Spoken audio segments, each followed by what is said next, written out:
সকালে উঠে ব্রাশ করতে নোরা টের পায় তার চারপাশে অদ্ভুত কিছু ঘটছে।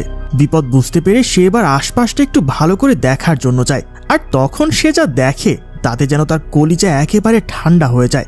আসলে নোরা এখন আছে সমুদ্রের কয়েক হাজার ফুট নিচে, যেখানে আজ পর্যন্ত কোনোদিন সূর্যের আলো পৌঁছায়নি।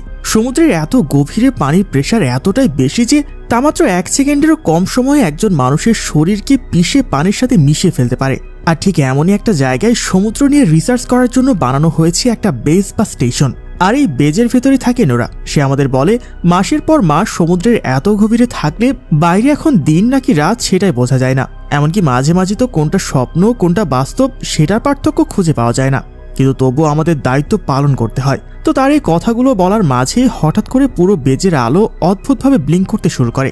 কি হচ্ছে সেটা বোঝার জন্য জ্যাকেট পরে নোরা কিছু দূর সামনের দিকে এগিয়ে যেতেই হঠাৎ সে বুঝতে পারে ওপর থেকে পানি লিক হচ্ছে।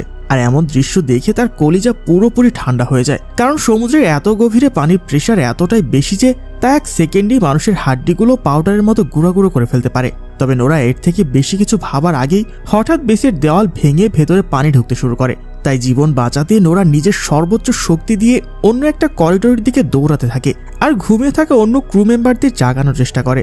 আর এমন ভয়াবহ দৃশ্য দেখে সেখানে থাকা সবাই চিৎকার করতে করতে নোরার পেছনে দৌড়াতে থাকে। আর অনেক চেষ্টার পর তারা অন্য একটা রুমে পৌঁছাতে পারলেও সেটার দরজার সিস্টেম ফেল হওয়ার কারণে কোনোভাবেই লক হচ্ছিল না। তাই সময় নষ্ট না করে নোরা দ্রুত নিজের হাতে ওই দরজার সিকিউরিটি সিস্টেম ঠিক করতে শুরু করে। ঠিক তখনই সে দেখতে পায় বেশ কয়েকজন ক্রু মেম্বার পানির সাথে যুদ্ধ করতে করতে বাঁচার জন্য তাদের দিকে দৌড়ে আসছে। নোরা চিৎকার করে তাদের আরও জোরে দৌড়াতে বলে, কিন্তু দরজার কাছে আসার আগেই সমুদ্রের পানি যেন তাদেরকে পুরোপুরি খেয়ে ফেলে। আর এমন ভয়াবহ দৃশ্য দেখে তাদের মধ্যে থেকে একজন নোরাকে বলে, প্লিজ তাড়াতাড়ি দরজাটা বন্ধ করো, না হলে সবাই মারা যাবে। তাই ভয়ে কাঁপতে কাঁপতে নোরা আবার বোতাম টিপ দেয় এবং শেষ মুহূর্তে বিকট শব্দে ওই গেটটা বন্ধ হয়ে যায়। আর কয়েক সেকেন্ডের মধ্যে যেন আবারও সবকিছু পুরোপুরি শান্ত হয়ে যায়। যাই হোক, কিছুক্ষণ পরে তাদের একজন সঙ্গী যার নাম ছিল রদ্রিগো, সে বলে হয়তো বড় কোনো ভূমিকম্প হয়েছে, আর না হলে তো এমনটা হওয়ার কথা না। তখন ওরা মরিয়া হয়ে কন্ট্রোল রুমে যোগাযোগ করার চেষ্টা করে, কিন্তু ওপাশ থেকে কোনো সারা শব্দ পাওয়া যায় না। মানে কন্ট্রোল রুমের তাদের সাথে সব ধরনের যোগাযোগ পুরোপুরি বিচ্ছিন্ন হয়ে গেছে।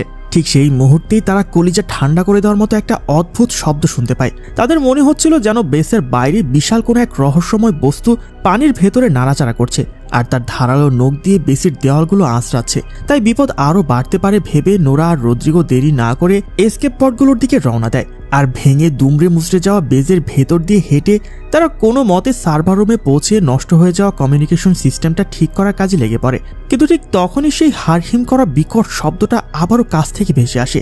এবার তাদের মনে